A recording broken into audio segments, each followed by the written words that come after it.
എല്ലാവർക്കും നമസ്കാരം. പുതിയൊരു വീഡിയോയിലേക്ക് എല്ലാവർക്കും സ്വാഗതം. ഇന്ന് ഞാൻ നിങ്ങളെ പരിചയപ്പെടുത്തുന്നത് വീണ്ടും നമ്മളുടെ റംബൂട്ടാനാണ്.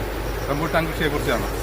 അപ്പോൾ കഴിഞ്ഞ പ്രാവശ്യത്തെ വീഡിയോയിൽ റംബൂട്ടാൻ്റെ നമ്മൾ ഫസ്റ്റ് SOP അടിക്കുന്നതാണ് കാണിച്ചത്.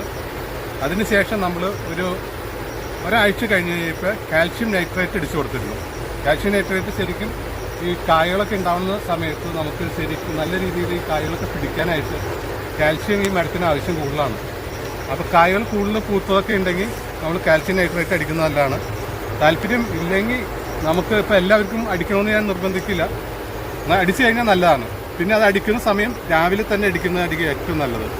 ഒരു 6 to 8 മണിക്കുള്ളിൽ ചൂട് വരുന്നതിന് മുമ്പ്. നല്ല ചൂടായിരുന്നു. അപ്പോൾ അതുകൊണ്ട് ഞാൻ ഒരു 7:30-ക്കുള്ളിലൊക്കെ അടിച്ച് തീർക്കുമായിരുന്നു. 2-3 ദിവസമായിട്ട് ഒക്കെ അടിച്ചാണ് നമ്മൾ തീർക്കുന്നത്.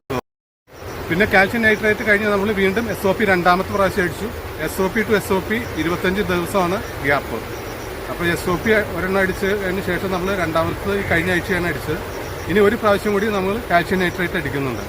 അപ്പോൾ താല്പര്യമുള്ളവർ കാൽഷ്യം നൈട്രേറ്റ് അടിക്കുക, അല്ലെങ്കിൽ SOP അടിച്ചു കൊടുക്കുക. അല്ലെങ്കിൽ ഇപ്പോൾ നമ്മളുടെ കടയിൽ വളമിട്ട് കൊടുക്കാനോ താല്പര്യമെങ്കിൽ ആ രീതിയിലും ചെയ്യാം. നമ്മൾ ചെയ്യുന്ന ഒരു രീതി മാത്രം കാണിക്കുന്നു. അപ്പോൾ അതിപ്പോൾ നമ്മളുടെ കായകളുടെയൊക്കെ ഒരു വലിപ്പം ഈ ഏകദേശം ജാനുവരി ലാസ്റ്റോടുകൂടി പൂത്ത് തീർന്നതാണ്. അതിന് ശേഷം പൂത്തിരുന്നു.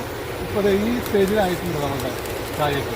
ഇവിടെയൊക്കെ അത്യാവശ്യം കുറച്ചുകൂടി നേരത്തെ ഒരു ജാനുവരി പകുതിയോടുകൂടി ആയതാണ്. അത് കുറച്ചുകൂടി വലിപ്പം വെച്ചിട്ടുണ്ട്. ഇത് കണ്ടാൽ തൂങ്ങി തുടങ്ങിയിട്ട് നന്നായിട്ട് തൂങ്ങി തുടങ്ങി. പിന്നെ വെയിലിൻ്റെ അതികഠിനമായ വെയിലായിരുന്നു. കുറച്ചൊക്കെ ഉണക്ക് ഈ ചില കായകളൊക്കെ ഇവിടെയൊക്കെ കാണാം ഉണങ്ങി പോയിരുന്നു. നല്ല രീതിയിൽ കൊടുത്ത കാരണം വലിയ കുഴപ്പമില്ലാത്ത രീതിയിൽ അത്യാവശ്യം കുറച്ച് ഇപ്പോൾ 2-3 മഴ കിട്ടി. ആ മഴയിൽ കുറച്ചുകൂടി ഉഷാറായി മരം.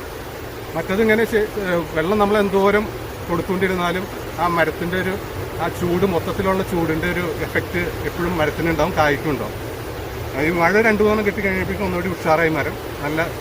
നല്ല രീതിയിൽ കായും പെട്ടെന്ന് വലുതായി വരും. നമുക്ക് മഴ കിട്ടുന്നതനുസരിച്ചാണ് നമ്മളുടെ കായയുടെ വലുപ്പവും പെട്ടെന്ന് പാകമാവുന്നത്. നമ്മൾ എന്ത് വളം ചെയ്യുകയാണെങ്കിലും അത് നമ്മൾ നമ്മളുടെ വിളവെടുപ്പിന് 1 മാസം മുമ്പ് എല്ലാം നിർത്തണം. അതിനുശേഷം നമ്മൾ വളങ്ങളൊന്നും ചെയ്ത് കൊടുക്കരുത്. അപ്പോൾ അത് കായ്കൾക്കൊക്കെ പ്രശ്നമുണ്ടാവും. അപ്പോൾ ആ രീതിയിൽ വേണം നമ്മൾ ചെയ്ത് കൊടുക്കുക. അപ്പോൾ നമ്മൾ അടുത്തത് കാൽഷ്യം നൈട്രേറ്റ് അടുത്ത ആഴ്ചയിൽ അടിക്കും. അതിനുശേഷം ഒരു പ്രാവശ്യം കൂടി SOP അടിച്ച് പരിപാടി അവസാനിപ്പിക്കും. നമ്മളുടെ പ്രതീക്ഷ മെയ് ലാസ്റ്റോടുകൂടി പഴമാവുന്നതാണ്. മെയ് ലാസ്റ്റ്, ഇപ്പോൾ ഏപ്രിൽ ലാസ്റ്റ് ആയിട്ടുണ്ട്. 1 മാസത്തിനുള്ളിൽ പഴുത്ത് തുടങ്ങും. ഈ കായ വലുതായി വരുന്ന സമയത്ത് നമുക്കിതിങ്ങനെ ഒരു കാര്യം കാണാൻ പറ്റും. വെള്ള കുത്തുകൾ, വെള്ളപ്പാടൊക്കെ ആയിട്ട്. ഇത് ശരിക്കും മീലി ബഗാണ്, മുഞ്ഞാന്ന് പറയും. ഇതിന് നമ്മൾ മരുന്ന് ചെയ്യണം. എന്നാൽ മാത്രമാണ് ഇത്, അല്ലെങ്കിൽ മൊത്തം സ്പ്രെഡ് ചെയ്ത് പിടിക്കും. നമ്മൾ ഒരു പ്രാവശ്യം മരുന്ന് ചെയ്തതാണ്. അപ്പോൾ 1-2 ഇപ്പോൾ വീണ്ടും കാണുന്നുണ്ട്. അക്ടാരിയാണ് നമ്മൾ ചെയ്തു കൊടുത്തത്. അത് 1/2 ഗ്രാം 1 ലിറ്റർ വെള്ളത്തിൽ നമ്മൾ SOP അടിച്ചപ്പോൾ അതിൽ മിക്സ് ചെയ്തിട്ടാണ് അടിച്ചു കൊടുത്തത്. അപ്പോൾ കുറച്ച് ചില കായ്മയൊക്കെ ഇപ്പോഴും കാണുന്നുണ്ട്, കുറച്ച് ചില സ്ഥലത്ത് മാത്രം. അതൊന്ന് അടിച്ചു കൊടുത്താൽ ഒരു കൺട്രോളിൽ വരും കാര്യങ്ങൾ. നമ്മൾ കൂടുതൽ ഹെവി ആയിട്ടുള്ള മരുന്ന് ചേർക്കുന്നില്ല. ഒരു 1/2 ഗ്രാം മാത്രമാണ് ചേർക്കുന്നത്. കൂടുതൽ ചേർത്ത് കഴിഞ്ഞാൽ അതൊക്കെ പഴങ്ങൾക്കൊക്കെ ദൂഷ്യമാണ്. അപ്പോൾ അതുകൊണ്ട് ആ രീതിയിൽ നമ്മൾ ചെയ്യുന്നു. നമ്മളുടെ കായ്പിടുത്തം വലിയ പ്രശ്നമില്ലാത്ത രീതിയിലൊക്കെ ആയി വന്നിട്ടുണ്ട്.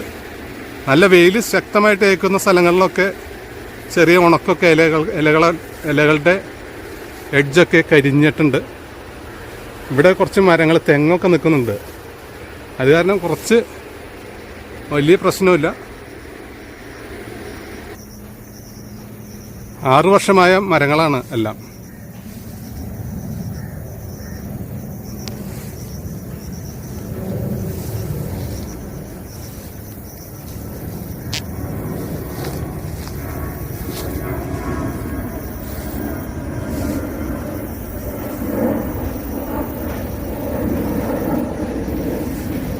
കാണാൻ പറ്റുമെന്ന് വിചാരിക്കുന്നു.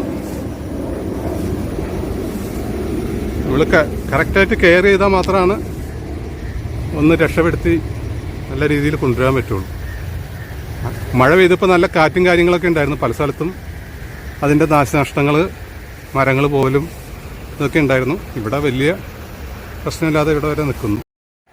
ചൂടിൻ്റെ നമ്മളുടെ ആധിക്യം ഇപ്പോഴുണ്ട്. മഴ 2 കിട്ടിയെന്ന് പറഞ്ഞിട്ട് കാര്യമില്ല.